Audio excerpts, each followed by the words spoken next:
Selamat siang Bapak Ibu Saudara yang dikasihi Tuhan. Kita akan melanjutkan pendalaman Alkitab kita pada siang hari ini. Namun sebelumnya kita masuk di dalam doa. Mari kita berdoa. Tuhan, kami bersyukur untuk pertolongan Tuhan, penyertaan Tuhan atas setiap kami. Sampai hari ini Tuhan, kami terus belajar menggumuli akan kebenaran firman Tuhan. Kami tahu bahwa kami begitu lemah dan terbatas adanya. Namun kami percaya Tuhan bahwa Roh Kudus-Mu yang boleh bekerja di dalam kehidupan kami pribadi lepas pribadi. Sehingga kebenaran firman Tuhan yang kami dengar itu boleh kami lakukan di dalam kehidupan kami pribadi lepas pribadi. Tolonglah hamba-Mu Tuhan di dalam segala keterbatasan. Pakai hamba-Mu Tuhan untuk boleh menjadi saluran berkat bagi setiap jemaat Tuhan. Terima kasih Tuhan. Di dalam nama Tuhan kami Yesus Kristus kami menyerahkan akan pendalaman Alkitab kami pada siang hari ini. Amin. Bapak Ibu Saudara yang dikasihi Tuhan, pada saat ini kita akan melanjutkan pendalaman Alkitab kita di dalam Kitab Amsal. Pasal yang ke-6, ayat yang pertama sampai ayatnya yang ke-35. Amsal pasal 6 ayat yang pertama sampai ayatnya yang ke-35.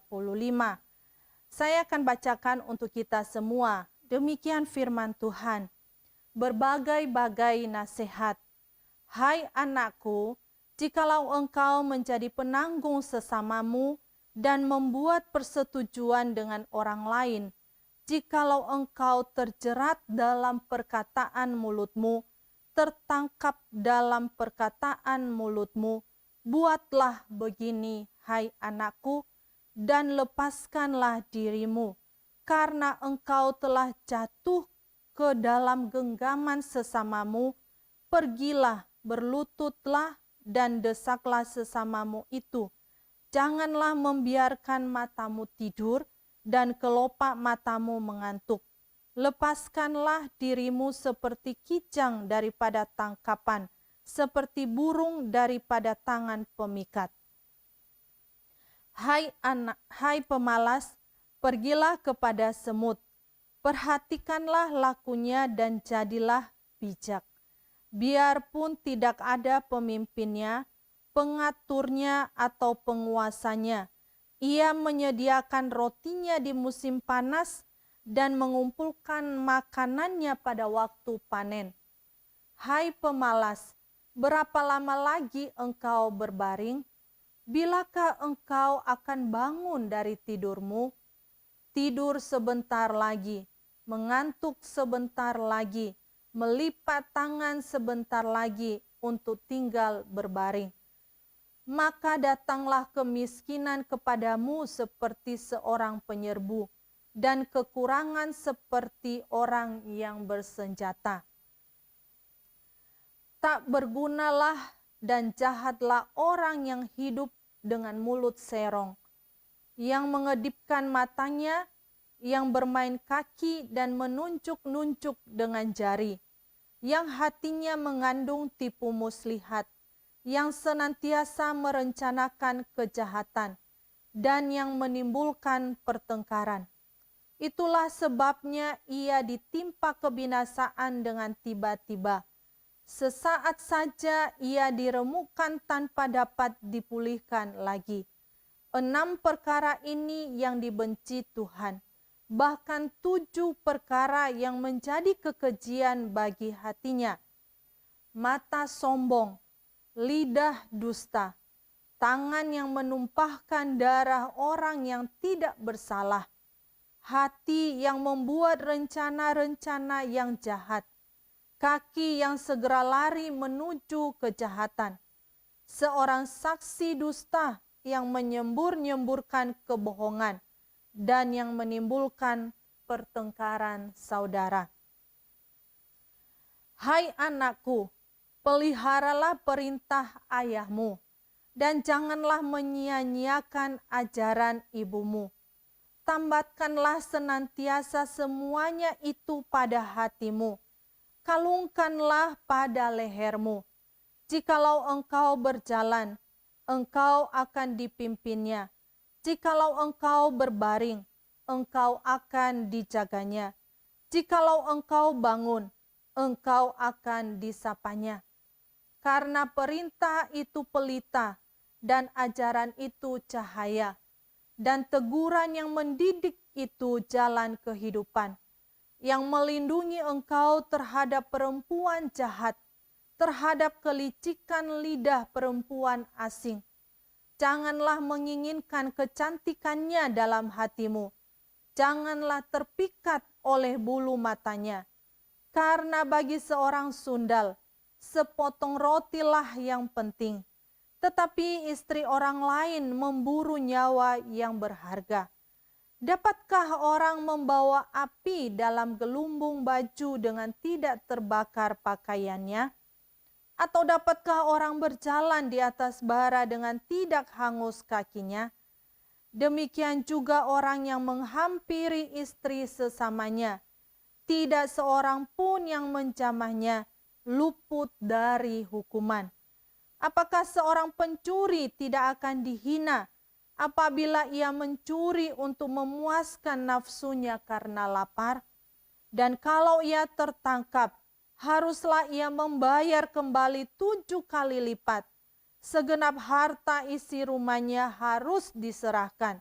Siapa melakukan zina tidak berakal budi. Orang yang berbuat demikian merusak diri. Siksa dan cemooh diperolehnya. Malunya tidak terhapuskan.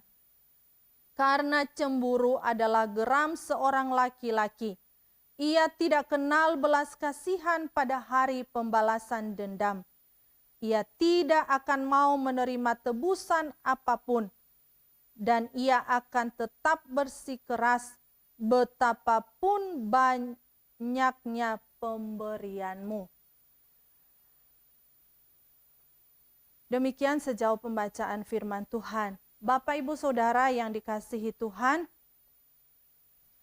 beberapa waktu yang lalu kita sudah belajar akan kitab Amsal dari pasal yang pertama sampai pasal yang kelima. Dan sekarang kita membahas di dalam pasal yang keenam. Pasal yang keenam ini saya akan bagi di dalam beberapa bagian Bapak Ibu Saudara, dimulai dari ayat yang pertama sampai ayat yang kelima. Ya. Bagaimana kalau kita boleh melihat bahwa firman Tuhan bukan hanya mengajarkan kepada kita tentang hikmat Allah untuk dunia ini, melainkan juga bagaimana kebijaksanaan kita sebagai manusia di dalam dunia ini, agar kita dapat mengatur urusan-urusan kita dengan bijak. Di dalam ayat yang pertama di sana dikatakan, Bapak Ibu Saudara, "Hai anakku, jikalau engkau menjadi penanggung sesamamu dan membuat persetujuan dengan orang lain." Bagian kebenaran firman Tuhan ini memperingatkan seseorang yang menjadi penanggung terhadap sahabatnya. Kalau Bapak Ibu bisa melihat di dalam kitab Amsal yang berikutnya, nanti ada di dalam pasal 11, ayat yang ke-15, pasal yang ke-22, ayat yang ke-26. Artinya apa Bapak Ibu Saudara? Bahwa dia menanggung utang seseorang, ya. Dia yang menanggung utang seseorang. Jikalau dia gagal membayarnya. Hal ini menjadikan keadaan keuangan orang yang menanggungnya itu tergantung pada tindakan sahabatnya itu. Dan mungkin ia akan mengalami hal-hal yang tidak terkendalikan. Keadaan ini bisa mendatangkan kemiskinan. Di dalam Amsal 22 ayat 26 sampai ayat yang ke-27. Bagaimana nantinya sebuah persahabatan itu akan kehilangan ikatan persahabatan yang sudah lama. Bukan berarti Bapak Ibu Saudara bahwa kita ini menolak, ya, kita menolak untuk membantu sesama yang sungguh-sungguh membutuhkan keperluan untuk kehidupannya yang pokok. Di dalam kitab Imamat pasal yang ke-25 juga disampaikan hal demikian. Kita boleh membantu orang-orang yang memang benar-benar membutuhkan.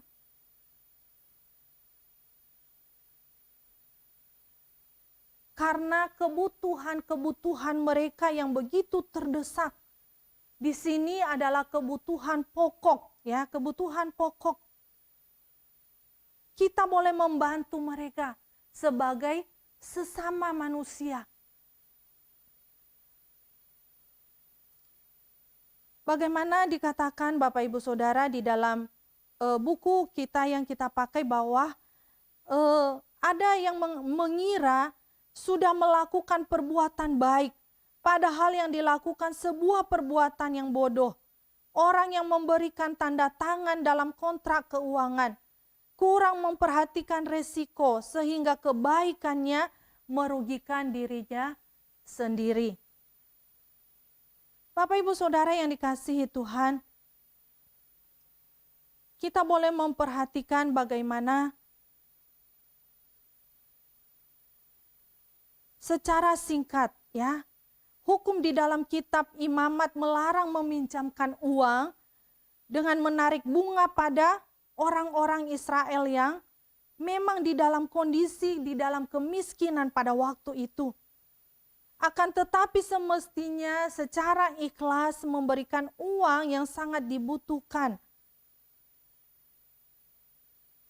Hukum Taurat mengharuskan bahwa jika ada orang yang memberikan pinjaman dengan mendapat barang jaminan, ia tidak boleh masuk ke rumah si penjamin dan mengambil barang jaminan itu dengan paksa. Dan jika seorang miskin memberikan pakaiannya sebagai barang jaminan, maka pakaian itu harus dikembalikan kalau malam tiba untuk dipakai sebagai selimut. Hal itu juga disinggung di dalam kitab Keluaran pasal yang ke-22 ayat yang ke-25 sampai ayat yang ke-27.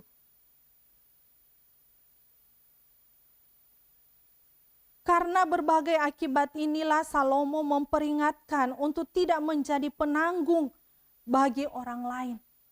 Ya. Dia mendesak orang lain agar segera meluputkan diri dari kemungkinan-kemungkinan yang menghancurkan. Bapak Ibu Saudara yang dikasihi Tuhan, bagaimana sebuah peringatan diberikan kepada kita sebagai anak-anak Tuhan bahwa memberikan jaminan untuk hutang seseorang, gitu ya. Janji membayar hutang jika orang itu tidak sanggup membayar adalah jebakan yang bisa membuat kehidupan menjadi beban berat bila sahabat yang berutang gagal membayar. Jadi Bapak Ibu Saudara, menjadi penanggung sesama tidaklah salah, tetapi tidak bijaksana. Bagaimana di dalam kebenaran firman Tuhan ini memberikan kita sebuah peringatan-peringatan, ya. Bagaimana kita di dalam berelasi, ya, di dalam sebuah urusan bisnis, gitu ya. Karena dia sudah sahabat dekat kita, gitu ya. Dia mengambil dia mengambil pinjaman dari orang lain, tetapi nama kita yang dicatutkan di dalamnya. Otomatis ketika dia tidak sanggup membayarnya nanti, yang ditagih siapa Bapak Ibu Saudara? Tentu kita. Padahal mungkin kita berkata, bukan saya yang memakai uang itu. Tetapi karena nama kita yang tertulis di dalamnya, kita ikut tanda tangan di dalamnya. Akhirnya apa Bapak Ibu Saudara? Akhirnya kita yang menjadi terjebak. Bagian kebenaran firman Tuhan ini memberikan kita sebuah peringatan. Ketika seseorang memang itu di dalam keperluan, kebutuhan pokok mereka, kita sebagai sesama manusia perlulah membantu mereka. Kita perlu bijaksana di dalam mengambil berbagai keputusan di dalam kehidupan kita. Bapak Ibu Saudara yang dikasihi Tuhan,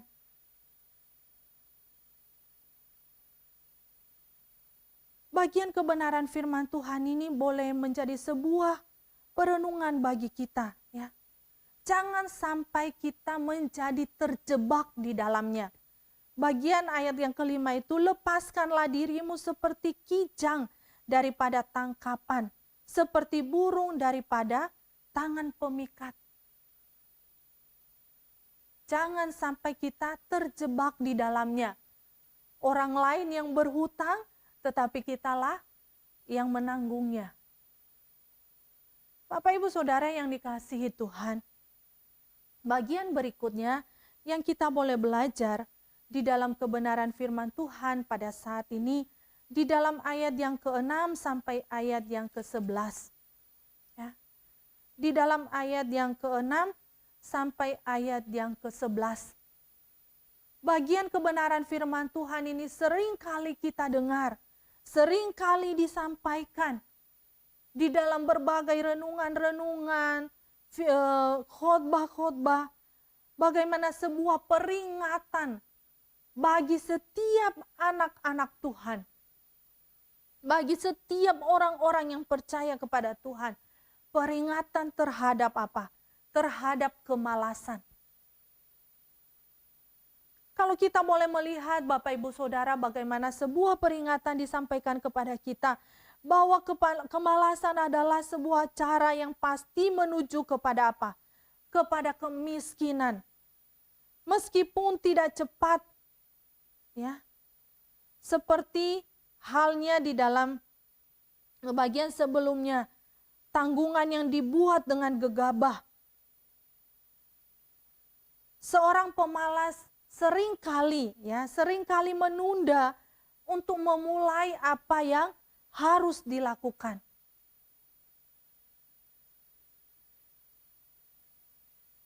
Bapak Ibu Saudara yang dikasihi Tuhan, seringkali ada banyak orang-orang yang nunda pekerjaan, masih ada besok, masih ada kesempatan besok, masih ada hari esok.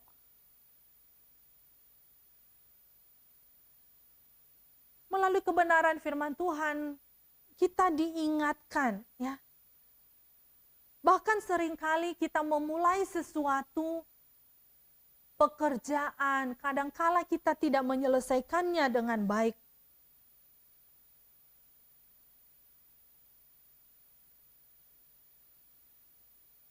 Bagian ini diberikan sebuah peringatan kepada kita. Bagaimana dikatakan, hai pemalas, pergilah kepada semut, perhatikanlah lakunya dan jadilah bijak. Perhatikanlah lakunya dan jadilah bijak. Bagaimana kita boleh melihat semut, ya, mereka mempersiapkan diri untuk masa depan. Mereka bekerja, mengumpulkan makanannya. Dikatakan walaupun tidak ada pemimpinnya, walaupun tidak ada pengaturnya, mereka rajin bekerja.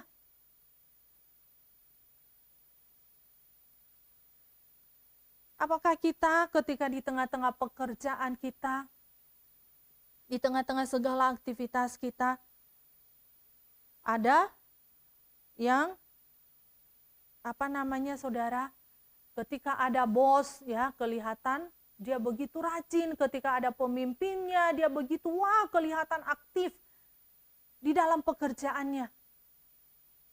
Bosnya lewat gitu ya, pergi keluar, santai-santai saja. Kita boleh melihat sebuah pembelajaran. Bagaimana dikatakan belajar kepada semut. Mereka pun tidak ada pemimpinnya. Mereka mengumpulkan akan makanan pada waktu musim panas. Karena apa? Ketika musim hujan tiba, mereka tidak bisa keluar dari sarangnya. Dan apa yang dikumpulkan itu, itulah yang mereka makan untuk bisa bertahan hidup. Bapak Ibu Saudara yang dikasihi Tuhan, bagian ini kita boleh belajar bahwa kita harus mempersiapkan diri untuk masa depan. Dan jangan hanya memikirkan, ya, memikirkan untuk yang saat ini. Jangan menghabiskan semua dan tidak menyimpan apa-apa.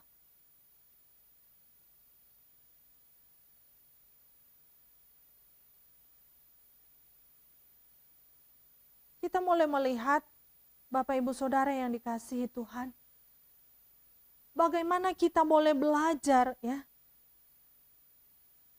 dari semut yang dikatakan di dalam bagian ini.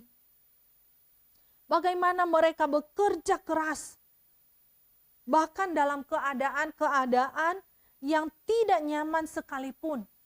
Seperti saya katakan tadi, di musim panas, mereka bekerja sama. Mereka menggotong beban yang begitu berat. Kalau kita memperhatikan ketika kita ada di rumah, ada remah-remah roti gitu ya. Mungkin remah-remah roti itu lebih besar dari badannya mereka.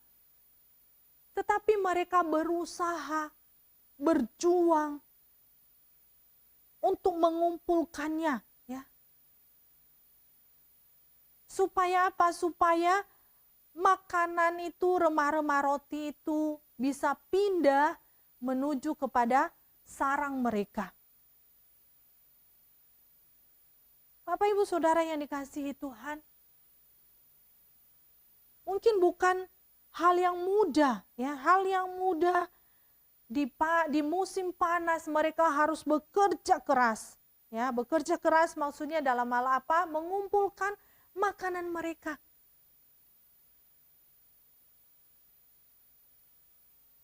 Bagian ini mengingatkan kita, hai pemalas, ya, belajar kepada semut. Belajar dari semut.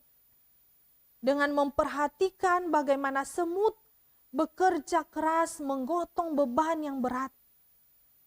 Kelihatannya mereka tidak pernah berhenti bekerja. Tidak seperti pemalas, orang-orang yang malas, yang memboroskan, yang seringkali memboroskan waktunya.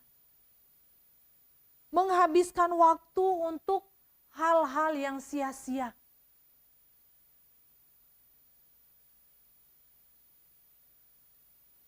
Di saat jam-jam bekerja tidak dipergunakan dengan sebaik-baiknya. Kita diingatkan untuk memanfaatkan kesempatan-kesempatan yang ada. Karena apa Bapak Ibu Saudara? Karena apa yang bisa dilakukan pada waktu itu mungkin tidak akan bisa lagi dilakukan pada waktu yang lain.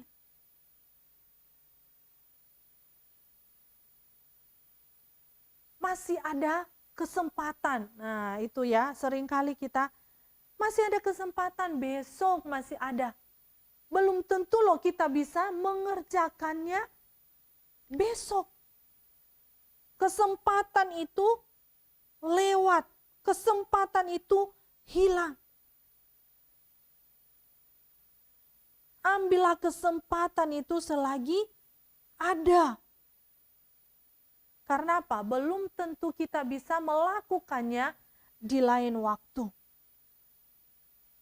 Apa yang kita boleh belajar? Dikatakan belajar kepada semut. Mereka bekerja sama, saling menolong.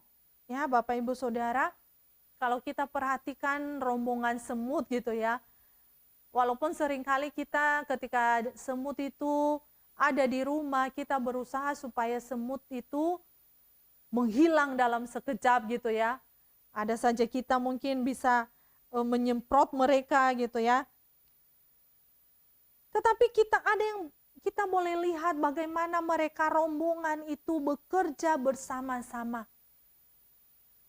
Ketika yang satu sudah berjalan membawa, ya contohnya remah makanan atau remah-remah roti. Ketika dia tidak sanggup untuk mengangkatnya gitu ya, yang lain datang gitu. Untuk apa? Untuk menolong. Mereka bekerja sama, saling menolong. Mereka bekerja dengan rapi. Mereka bekerja dengan efisien. Mereka bisa bekerja sama satu dengan yang lain. Saling membantu satu sama lain. Bapak Ibu Saudara yang dikasihi Tuhan, kita boleh melihat bagaimana di dalam kebenaran firman Tuhan ini kita diingatkan ya. Semut aja bisa bekerja sama gitu ya. Apalagi kita di dalam sebuah tim gitu ya, di dalam pekerjaan kita. Entah kita yang bekerja di kantor, entah kita sebagai karyawan, entah kita sebagai rekan sepelayanan. Kita bisa bekerja sama satu dengan yang lain. Setiap orang Tuhan anugerahkan kelebihan masing-masing. Setiap orang juga ada kekurangannya masing-masing. Maka ketika semuanya itu disatukan, ada sebuah kekuatan bahwa kita bisa melakukan, memberi yang terbaik. Ketika kita di tengah-tengah pelayanan pun, sebuah pelayanan yang kita kerjakan, sebuah acara yang kita kerjakan, mungkin wow gitu ya, luar biasa. Tidak ada seorang pun yang berkata, karena aku loh. Semua karena aku, dan aku. Enggak Bapak Ibu Saudara. Karena apa? Ada banyak orang-orang yang terlibat di dalamnya. Mungkin hanya satu orang di depan yang begitu menonjol. Tetapi kita boleh melihat ada banyak orang di belakang yang mendukung acara itu boleh terlaksana dengan baik. Pelayanan itu boleh berjalan dengan baik. Itu adalah sebuah dikatakan bisa bekerja sama, saling membantu, saling menopang, saling menolong satu dengan yang lain.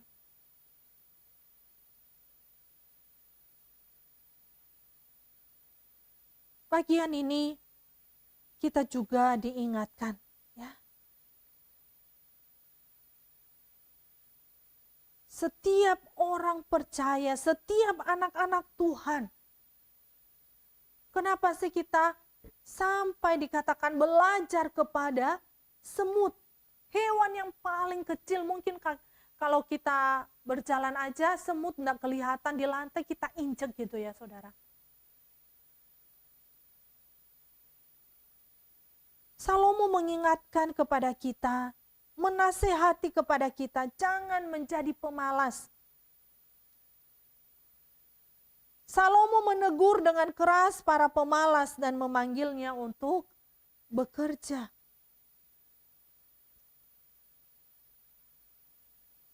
Di dalam ayat yang ke-9, hai pemalas, berapa lama lagi engkau berbaring?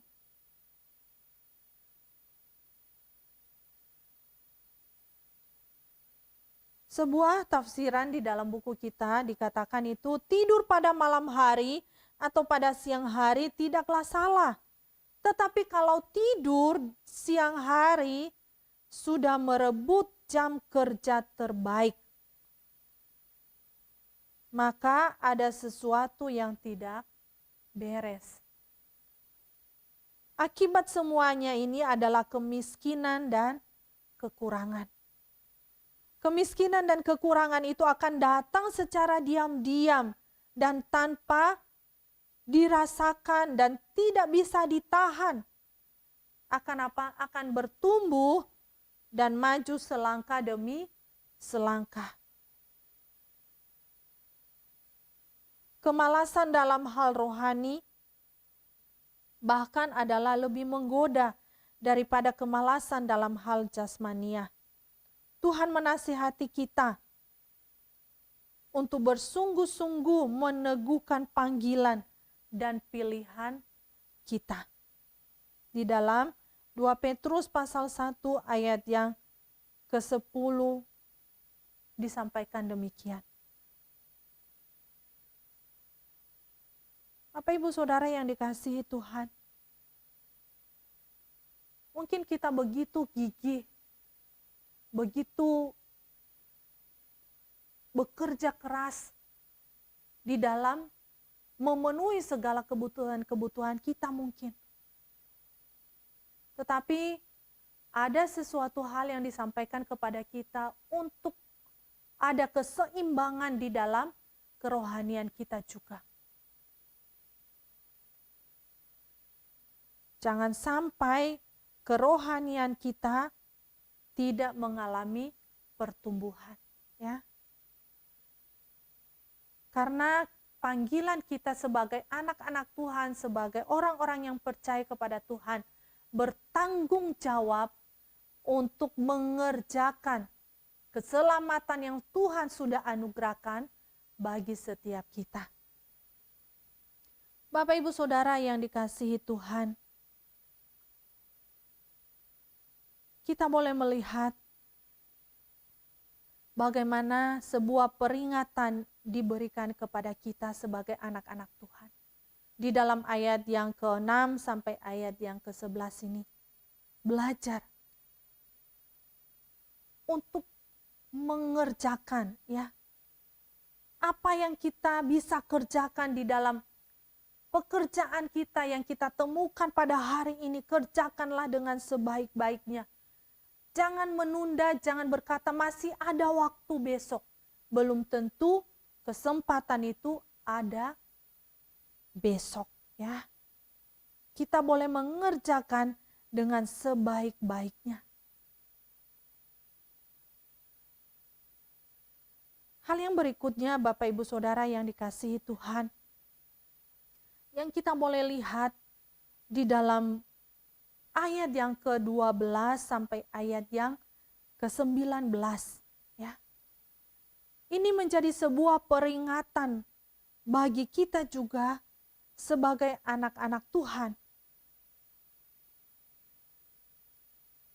Peringatan Tuhan terhadap kekejian, ya.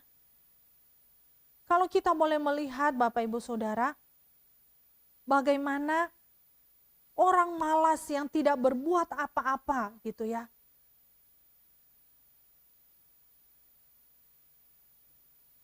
Dikatakan dia bisa terkutuk gitu, ya. Terlebih lagi orang-orang yang berbuat jahat terhadap sesamanya.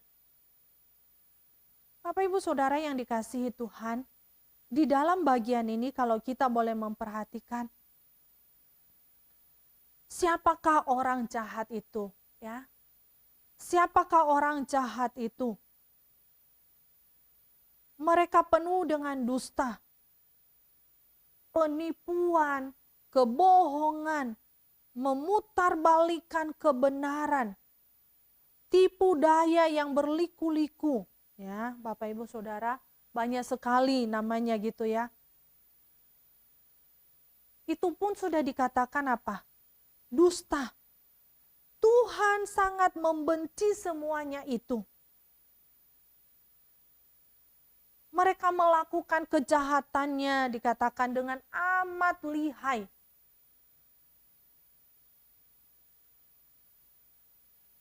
Mengedipkan mata, bermain kaki, menunjuk-nunjuk dengan jari.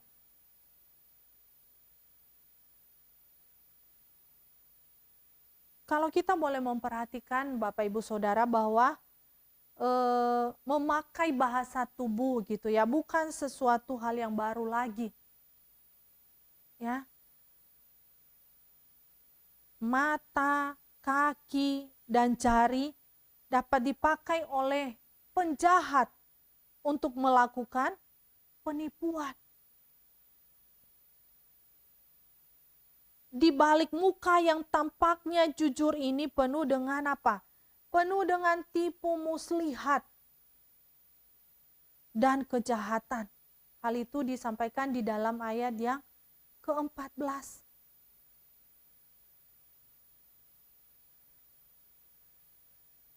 Di balik muka yang tampaknya jujur mungkin ya, penuh dengan tipu, muslihat, dan kejahatan.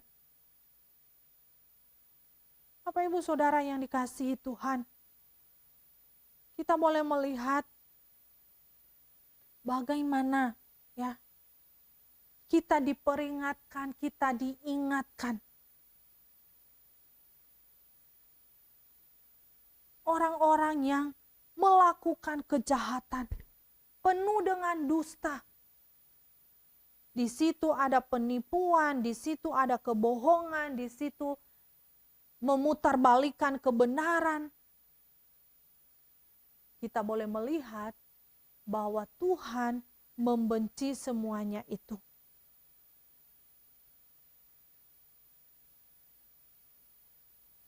Apa saja yang menjadi kekejian bagi Tuhan, Bapak Ibu Saudara? Di dalam bagian ini, di dalam ayat yang ke-17 sampai ayat yang ke-19, ya. Dikatakan 6 perkara ini yang dibenci Tuhan, bahkan 7 perkara yang menjadi kekejian bagi hatinya. Mata sombong, lidah dusta, tangan yang menumpahkan darah orang yang tidak bersalah, hati yang membuat rencana-rencana yang jahat, kaki yang segera lari menuju kejahatan, seorang saksi dusta yang menyembur-nyemburkan kebohongan, dan yang menimbulkan pertengkaran. Bapak Ibu Saudara yang dikasihi Tuhan, kita boleh melihat bagian yang pertama, mata sombong, ya. Kita melihat bahwa keangkuhan adalah dosa yang paling berbahaya. Karena sewaktu kita terjatuh ke dalamnya, kita tidak menyadarinya. Keangkuhan itu bisa berbentuk tindak penghinaan terhadap orang. Namun keangkuhan itu juga dapat berwujud kekerasan hati untuk mengakui kesalahan. Keangkuhan merupakan dosa yang menghalangi kita meminta pengampunan atas dosa-dosa yang lain. Hal yang berikutnya Bapak Ibu Saudara adalah lidah dusta. Lidah yang berdusta dan saksi dusta yang menyemburkan kebohongan adalah dosa kebohongan yang dilakukan dengan cara membengkokkan atau menutupi kebenaran demi keuntungan pribadi. Ya. Bapak Ibu Saudara, hal yang pertama, mata sombong. Mata yang penuh dengan keangkuhan. Mungkin menghina orang lain. Ya, bisa aja Bapak Ibu Saudara, ketika kita bertemu dengan seseorang yang tidak selevel dengan kita. Bisa aja terjadi yang demikian. Atau ketika kita melakukan kesalahan, kita tidak mau mengakuinya bahwa kita merasa diri kita benar. Lalu poin yang kedua, lidah dusta, memutarbalikkan kebenaran.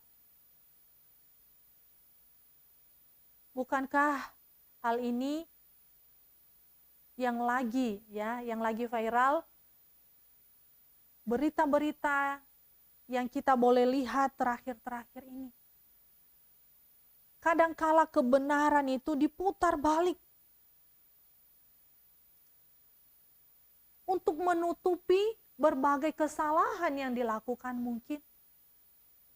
Bahkan bisa demi keuntungan pribadi.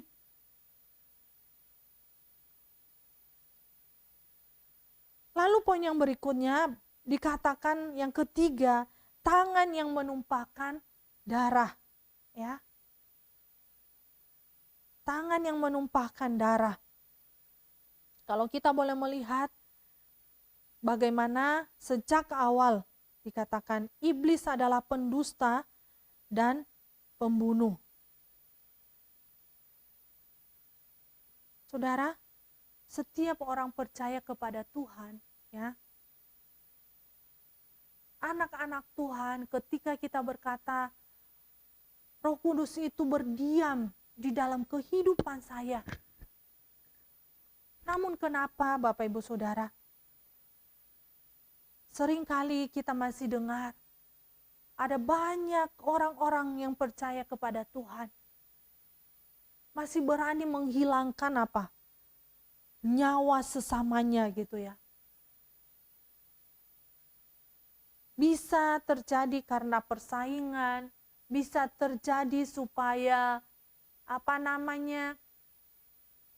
yang dia lakukan tidak terbongkar atau segala macamnya.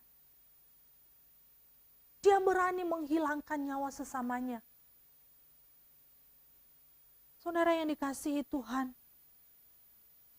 dia membiarkan iblis menguasai kehidupannya. Sehingga dia melakukan tindakan yang demikian. Lalu yang keempat apa Bapak Ibu Saudara? Hati yang membuat rencana-rencana yang jahat. Ya.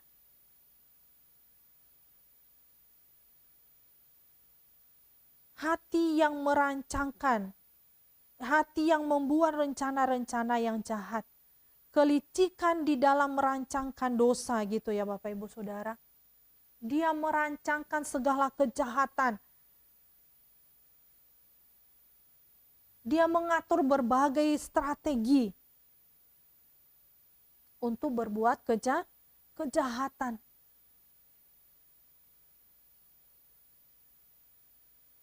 Matthew Henry mengatakan bahwa semakin banyak tipu muslihat dan rancangan yang terkandung di dalam dosa, semakin dosa itu menjadi kekejian bagi Tuhan. Ya. Itu adalah sebuah kekejian bagi Tuhan. Betapa tidak kita mengaku bahwa kita adalah anak-anak Tuhan, orang-orang yang percaya kepada Tuhan. Tetapi yang ada di dalam hati kita, kita merancangkan berbagai kejahatan-kejahatan yang bisa mungkin menghancurkan sesama, merusak orang lain. Demi kepentingan diri kita sendiri. Yang kelima, kaki yang segera lari menuju kejahatan. Ya. Ketika semuanya sudah dipikirkan hal-hal yang jahat, dikatakan apa? Kaki yang segera lari menuju kejahatan. Semangat gitu ya. Dia memiliki semangat. Untuk apa? Untuk menjalankan dosa itu. Sudah tidak ada lagi yang menghalanginya. Bapak Ibu Saudara yang dikasihi Tuhan, yang keenam, adalah saksi dusta. Saksi dusta. Bersaksi palsu adalah salah satu kejahatan terbesar yang dapat dirancangkan oleh pikiran jahat, ya. Kita boleh melihat Bapak Ibu Saudara, kadangkala ketika kita melihat peradilan gitu ya, pengadilan, di dalam pengadilan seorang saksi sebenarnya dia harus menyampaikan kebenaran sebenar-benarnya apa yang terjadi. Tetapi dikatakan di sini adalah dia seorang saksi dusta. Dan kita boleh melihat, dikatakan Tuhan pun sangat membencinya.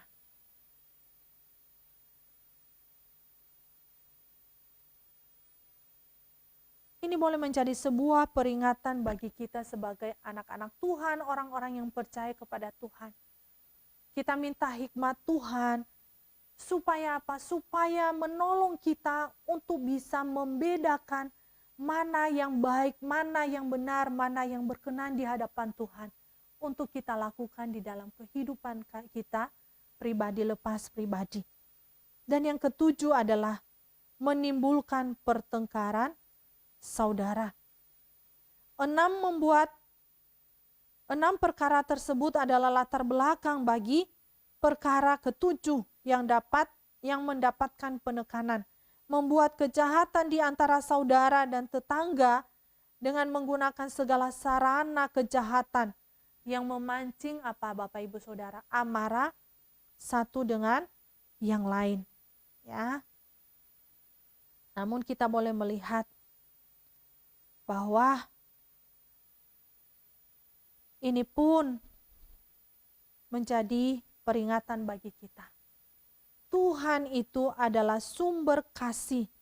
Tuhan itu sumber damai sejahtera. Dia membenci hal-hal yang demikian. Tuhan menginginkan setiap kita, ya, boleh hidup di dalam kerukunan, kita boleh hidup di dalam kedamaian satu dengan yang lain. Entah di antara anggota keluarga kita, entah di antara saudara, teman, saudara seiman di dalam gereja. Kita boleh melihat bahwa Allah itu adalah Allah yang penuh kasih. Dia mengharapkan, dia menginginkan setiap kita boleh hidup di dalam damai sejahtera. Kita boleh hidup di dalam kasih satu dengan yang lain. Bapak Ibu Saudara yang dikasihi Tuhan, kita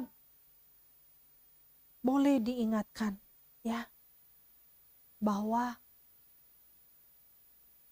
orang-orang yang melakukan demikian, gitu ya, dikatakan akan mengalami yang namanya kehancuran, akan mengalami kebinasaan yang tiba-tiba, yang tidak dapat dipulihkan kembali.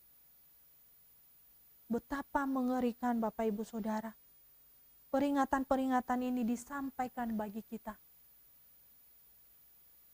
Mata sombong, lidah dusta, tangan yang menumpahkan darah, hati yang membuat rencana-rencana jahat terhadap sesamanya, kaki yang menuju kepada kejahatan, saksi dusta, menimbulkan pertengkaran. Saudara yang dikasihi Tuhan, ingat, Tuhan sangat membencinya. Dan apa yang terjadi? Dikatakan, orang-orang yang melakukan demikian, orang-orang yang tidak merelakan hatinya untuk dibentuk oleh Tuhan, untuk diubah oleh Tuhan, maka akan mengalami yang namanya kebinasaan dengan tiba-tiba, ya. Akan mengalami kehancuran dan tidak dapat dipulihkan kembali. Hal itu disampaikan di dalam ayat yang ke-15. Bapak Ibu Saudara yang dikasihi Tuhan. Hal yang terakhir di dalam ayat yang ke-20 sampai ayat yang ke-35. Ya. Sebuah peringatan lagi disampaikan kepada kita tentang apa? Tentang perzinahan. Dalam bagian ini kita diingatkan akibat yang merusak dari dosa perzinahan. Ini sudah disampaikan di dalam pasal yang kelima sebelumnya, Bapak Ibu Saudara. Ya, kalau melihat di dalam judul besar pasal yang kelima, nasihat mengenai perzinahan. Sekali lagi disampaikan kepada kita di dalam ayat yang ke-20 sampai ayat yang ke-35. Karena apa? Ini merupakan sebuah hal yang urgent bagi kita yang hidup pada pada masa sekarang ini. Bagaimana dikatakan, hal yang pertama yang kita boleh melihat Bapak Ibu Saudara, bahwa kita dinasihati untuk mematuhi firman Tuhan dengan setia dan menjadikan pedoman dalam segala tindakan kita. Mematuhi firman Tuhan dengan setia dan menjadikannya pedoman dalam segala tindakan kita. Firman Tuhan adalah pelita yang memancarkan cahaya. Hal itu disampaikan di dalam ayat yang ke-23, Bapak Ibu Saudara. Ya. Agar kita dapat melihat dengan jelas, agar kita dapat melihat dengan baik, dan dikatakan kita tidak terantuk. Karena apa Bapak Ibu Saudara? Firman Tuhan itu yang boleh menuntun kita. Firman Tuhan itu yang menerangi jalan-jalan kita. Firman Tuhan itu yang menjadi pedoman di dalam langkah-langkah kita. Lalu kita diperingatkan hal yang berikutnya Bapak Ibu Saudara. Untuk apa? Untuk menjauhi kecemaran. Menjauhi kecemaran. Kesetiaan dalam pernikahan sangat diagung-agungkan di dalam kitab Amsal. Minggu kemarin kita sudah membahasnya di dalam pasal yang kelima, hal demikian Bapak Ibu Saudara.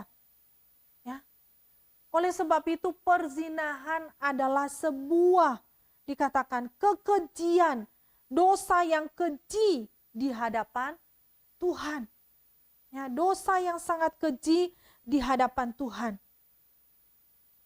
Karena apa Bapak Ibu Saudara?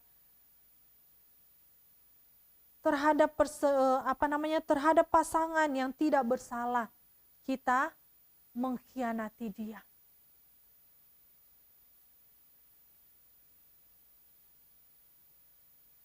Walaupun kesalahan perzinahan dapat diampuni apabila ia bertobat.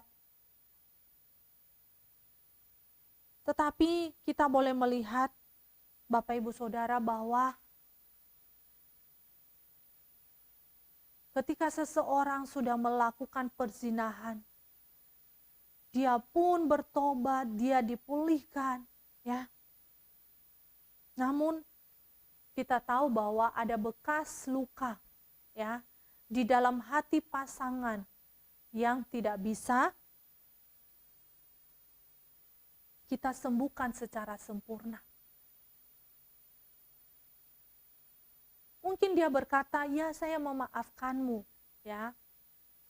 Mungkin ketika seorang suami melakukan penyelewengan, ataupun seorang istri melakukan penyelewengan, dia sadar, dia minta ampun, dia bertobat, dia sampaikan kepada pasangannya. Pasangannya mungkin menerima, ya. Seringkali yang kita temui, dia menerima demi apa Bapak Ibu? Demi anak-anak. Ya. Demi anak-anak. Ya udahlah.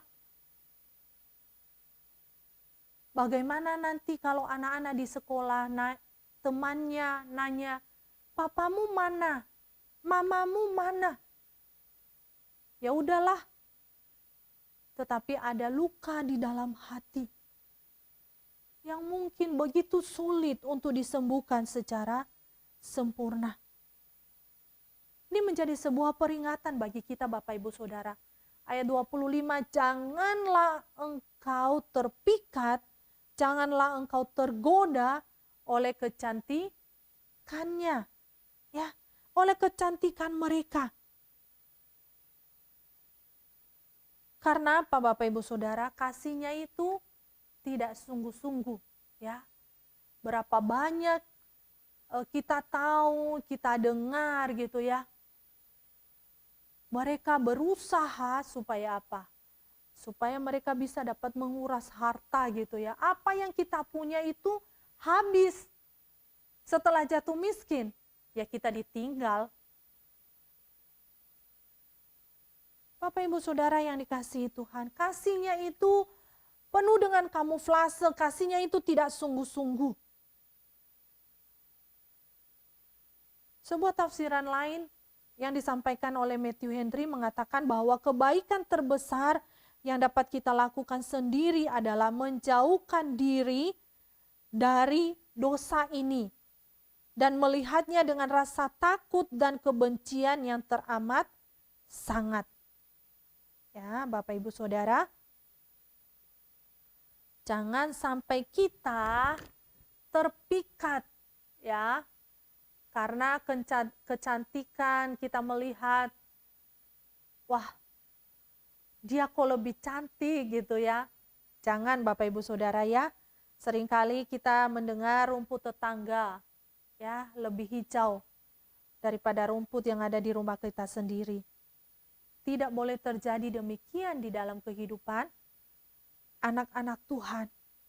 Kita menjauhinya. Menjauhkan diri. Jangan sampai kita terjebak di dalamnya. Ya.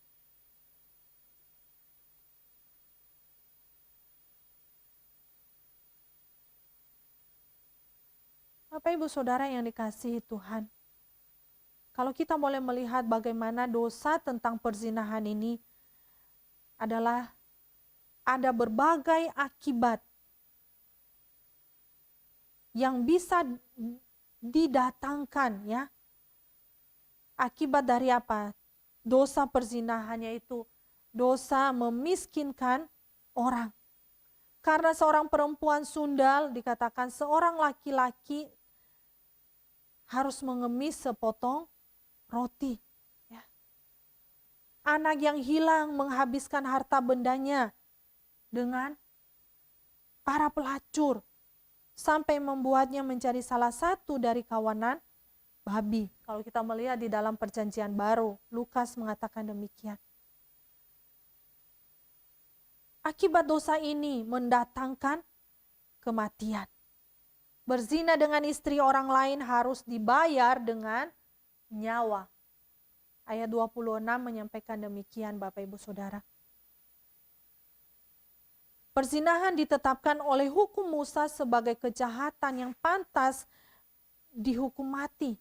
Bila seorang laki-laki berzina dengan istri orang lain, pastilah keduanya dihukum mati. Baik laki-laki maupun perempuan yang berzina itu. Jadi dua-duanya dihukum mati. Imamat 20 ayat yang ke-10 menyampaikan demikian. Perzinahan begitu mahal sehingga menuntut kehidupan kita. Banyak tuntutan-tuntutan ya Bapak Ibu Saudara kalau kita boleh melihat. Mendatangkan kemiskinan, mendatangkan kematian, mendatangkan rasa bersalah pada hati nurani. Pada hati kita yang paling dalam, ada rasa bersalah. Ketika kita sadar, iya ya, kenapa ya dulu saya melakukan itu? Tetapi seringkali apa? Penyesalan datangnya selalu terlambat gitu ya. Bapak Ibu Saudara yang dikasihi Tuhan. Orang yang berzina dengan istri orang lain tidak akan luput dari hukuman. Ya, di dalam ayat yang ke-29. Ia seperti sedang memangku api atau berjalan di atas bara api. Ayat yang ke-27 sampai 28. Hawa nafsu ini akan mengobarkan api neraka. Betapa mengerikannya Bapak Ibu Saudara. Dan kita boleh melihat bukan hanya mendatangkan kemiskinan, kematian, rasa bersalah di dalam hati kita yang paling dalam. Menghancurkan nama baik kita. Merusak nama baik kita. Lebih memalukan daripada seorang yang mencuri. Ya, di dalam ayat yang ke-30 sampai 33. Betapa memalukan. Sudah menghancurkan nama baik. Rasa malu dan aib dosa itu akan tinggal dengan pihak yang bersalah selama sisa hidupnya. Pasti kita tidak tahu Bapak Ibu Saudara. Seseorang bisa saja suatu saat menyinggung ya yang pernah kita lakukan di masa lalu. Bapak Ibu Saudara yang dikasihi Tuhan. Dan kita boleh melihat bagaimana tuntutan suami yang marah karena kehormatannya telah dihina. Di dalam ayat yang ke-34 sampai ke-35. Ia hanya dapat dipuaskan dengan kematian dari laki-laki yang telah menodai istrinya. Karena dampak perzinahan meluas begitu jauh dan amat hebat bagi semua orang yang terlibat. Kita diingatkan melalui kitab Amsal ini bahwa kita harus lari dari setiap pencobaan dan menjauhi semua hubungan yang bisa mengarah ke dalam dosa ini. Jadi Bapak Ibu Saudara, kita diingatkan di dalam bagian ini bahwa betapa mengerikan dosa terhadap perzinahan. Jangan kita lari mendekat tetapi lari menjauh, menjauhinya. Karena ada banyak dampak-dampak yang akan ditimbulkannya. Itu akan merusak nama baik kita, keluarga kita, anak-anak kita. Bahkan bisa mendatangkan kematian bagi orang lain. Kiranya Tuhan boleh menolong setiap kita. Bagaimana seharusnya kita hidup sebagai orang-orang yang percaya kepada Tuhan. Berbagai peringatan-peringatan disampaikan kepada kita. Kiranya Tuhan boleh menolong kita. Untuk apa? Untuk boleh menjaga diri kita. Hidup di dalam kebenaran Tuhan. Melakukan apa yang Tuhan perintahkan bagi kita. Seturut dengan maunya Tuhan. Amin. Tuhan boleh menolong dan memberkati kita. Mari kita berdoa. Tuhan Yesus, terima kasih untuk firman Tuhan yang boleh kami dengar. Kami percaya bahwa kami manusia yang terbatas, kami tidak mampu melakukannya dengan kekuatan kami sendiri, kemampuan kami sendiri. Kami memohon tuntunan Roh Kudus bekerja, berkarya di dalam hati kami masing-masing, dan kami dimampukan untuk boleh menjadi pelaku dari firman itu sendiri. Terima kasih Tuhan, di dalam nama Tuhan kami Yesus Kristus kami berdoa. Amin.